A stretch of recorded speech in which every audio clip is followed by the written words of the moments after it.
I don't just talk about other people's stuff, I also make my own. Books in particular.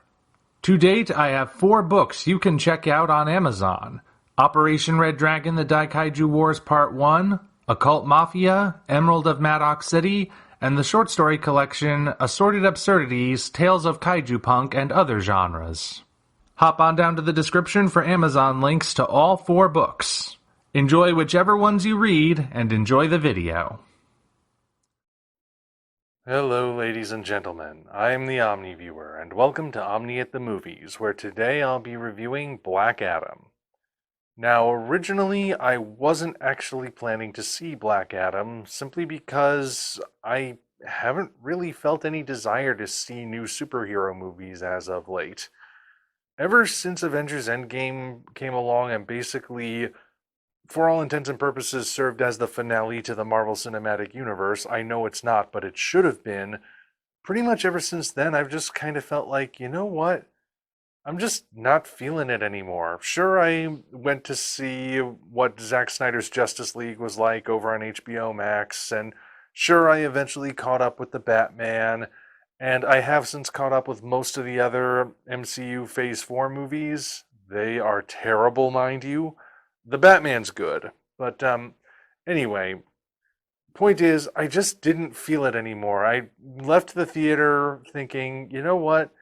I've been doing this whole superhero movie thing, not necessarily reviewing them, but watching them certainly, for 20 years now, give or take.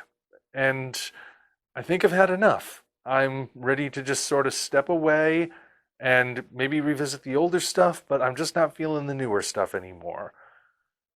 And for the most part, I've stuck to that. Like I said, I caught up with the other Marvel movies, but only later.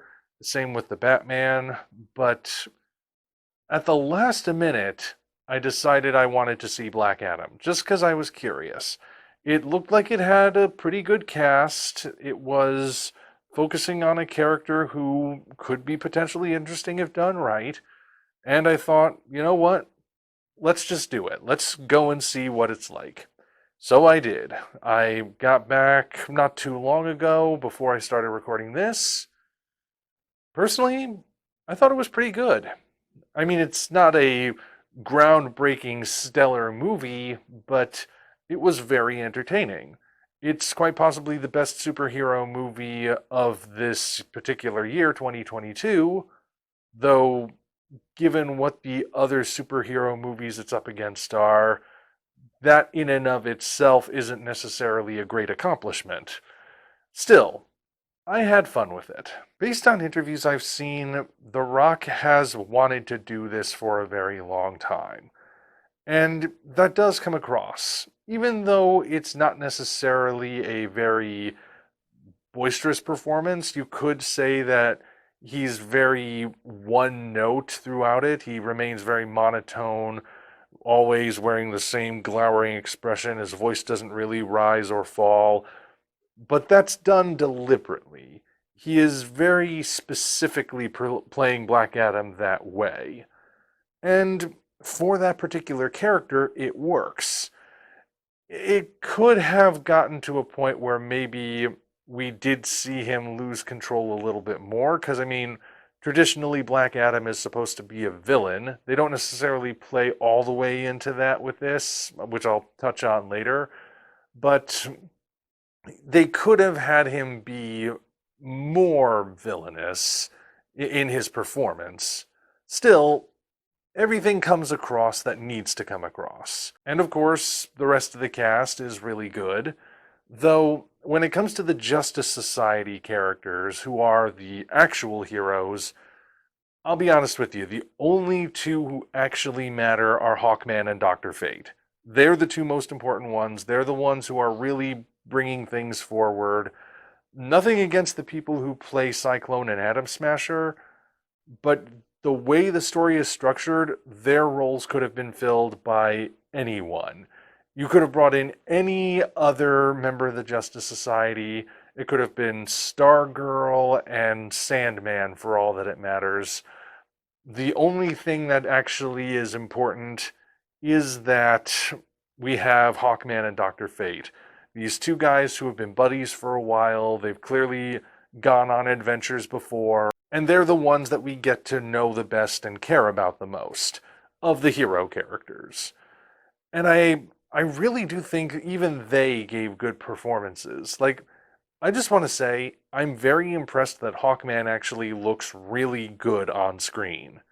Hawkman is one of those designs that, even on the page, when you look at it, it's kind of silly looking. Not that it's a bad design, mind you, but I mean, like, wearing a helmet with hawk feathers and the beak nose, along with the giant wings and the way it's normally drawn, it was one of those designs where you're kind of worried about how they would translate it onto the screen. Would they find a middle ground? Would they do something completely different? Would they stick exactly with the original design? They went more in the middle ground department, and I gotta say, it really does work. Dr. Fate's easier to translate visually, and even his thing works. At first, I wasn't quite sure because I saw the promo images and the helmet has no eye holes, and I know it's magic and all, but I thought, how is that going to come across? Turns out it came across just fine. For a movie that's got so many characters in it, it doesn't feel bloated in any way, or like it ever gets lost of what the plot is actually supposed to be. It remains a very focused film. You could say that it's a very lean film. There's no fat on it at all. Only maybe there should have been. Like, for example, the Justice Society members get introduced really without much explanation. They get intros, yes, telling us their names and their power sets, but overall we don't really get proper origins for them. Like, Hawkman, I keep coming back to him. Hawkman has had multiple origins throughout his history in comics. It really depends on, well, heck, I'm not even sure what it depends on. Sometimes he's an alien, sometimes he's the reincarnation of an Egyptian prince, sometimes those two ideas are combined, sometimes it's something completely different. Sometimes he's not wearing a mask, but he has an actual hawk's head. There's any number of origins they could have gone with. What origin do they go with for this movie? They don't. There is no explanation for him. He is just another superhero, and we're expected to just believe that, considering we already have all the other pre-established superheroes, one more isn't going to be that weird. And technically it's not. If you were to go in not knowing anything about who Hawkman is, you might assume, oh, he's just sort of like Bruce Wayne, only with a bird motif for his costume instead of a bat motif. But I kind of wonder which one they were actually going to go with. They do mention that his suit and weapons are made of nth metal, which could point to him being an alien. But then again, sometimes that's also tied into the Egyptian origin, so it really doesn't provide an answer at all. While I'm critiquing the film, I will also say that I found different plot elements to be fairly predictable. Like, they would set something up, there would be a line or an image or something, and I could just tell that was going to be paid off somehow, and I could probably guess what it was going to materialize as. Now, maybe that's just me. I am a writer myself, and I do these videos a lot, so I might just be in such a mindset where I'm always looking and thinking, where is this dot going to connect down the line? So maybe other people might watch this movie and have no idea where it's going. I personally found it predictable. However, just because I found it predictable doesn't necessarily mean I thought it was bad. A story can be predictable and still be enjoyable even if you know where it's going, which isn't necessarily a bad thing. If you can surprise the audience, that's great, but if you're having trouble coming up with surprises, sometimes the best thing to do is just tell the story even when it is a little predictable, but make the journey there as good as it can be. I think that's what Black Adam did. Maybe could have used a little more embellishments here and there to make it feel more fully realized, but on the whole, it did its story well enough. I don't necessarily want to get into spoilers, but I will say that throughout the film, I was wondering what the final verdict was going to be on Black Adam.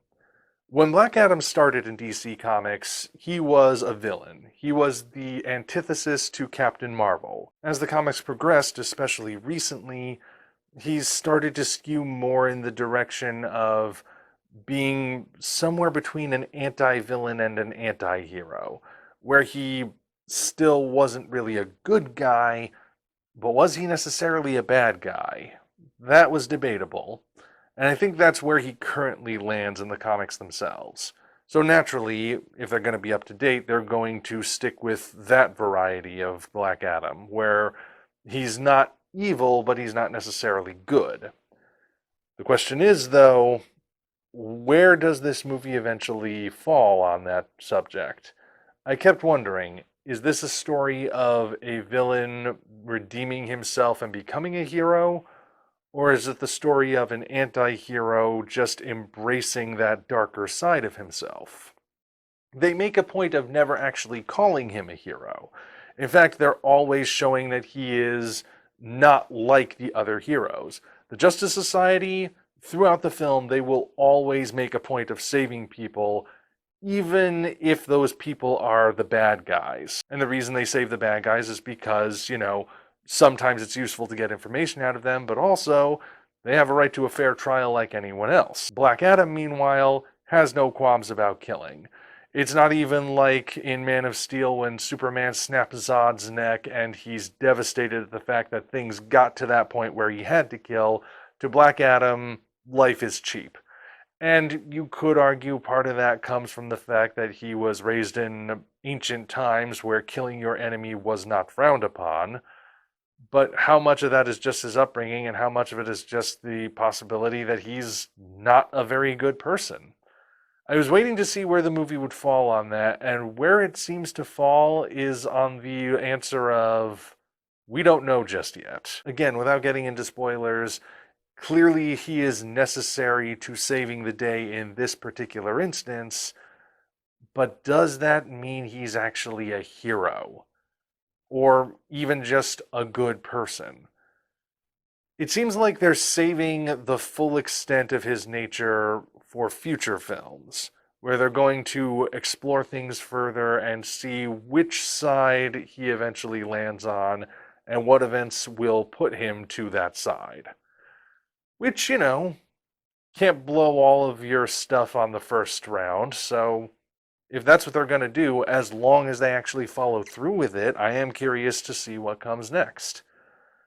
In the meantime, though, I wouldn't necessarily say that the film's conclusion is inconclusive, but I'm sure it will spark debates among people. I mean, what do you think? Do you think Black Adam is good or bad? Again, I don't necessarily want the movie spoiled for anyone, so if you want to answer down in the comments, please keep it vague as possible. Just speak in general terms. And the biggest relief of all with this movie, it's just escapism. It's not asking the audience to dwell on any sort of socio-political topics or elevating any sort of particular agenda. It's just there to tell a story. There's like one single moment where a character is speaking and what she says comes close to being commentary, but it actually has a reason for being in the story. It's a speech that actually ties into what is happening and the actual characters. So it's not like the movie suddenly hits the brakes and pushes all of that aside so it can deliver a lecture to the audience. There is a reason for it to be there in context. But even then, it doesn't necessarily last that long, and the rest of the story is just about the story. And that is a huge relief. So, the only other thing I can say that this movie did well is that it knew not to let Pierce Brosnan sing. that was a relief in its own right. But on a more serious note, I think Black Adam is fun. Again, it's not earth-shattering, it's not gonna knock your socks off, but if you're just looking for a fun time at the movies, it's a fun time at the movies. Why not? We could all use some more fun in our lives, don't we? Anyway, that's what I thought. Until such time as we meet again, this is the OmniViewer signing off. Congratulations, you reached the end. If you enjoyed this video, you might want to consider supporting us on Patreon. Of course, the other way to support us is to go to Amazon and check out our books, Operation Red Dragon, The Daikaiju Wars Part 1, The Occult Mafia, Emerald of Maddox City, and Assorted Absurdities, Tales of Kaiju Punk and Other Genres. Also check the description for links to DeviantArt and other platforms we operate. Thank you all for watching. We'll see you next time.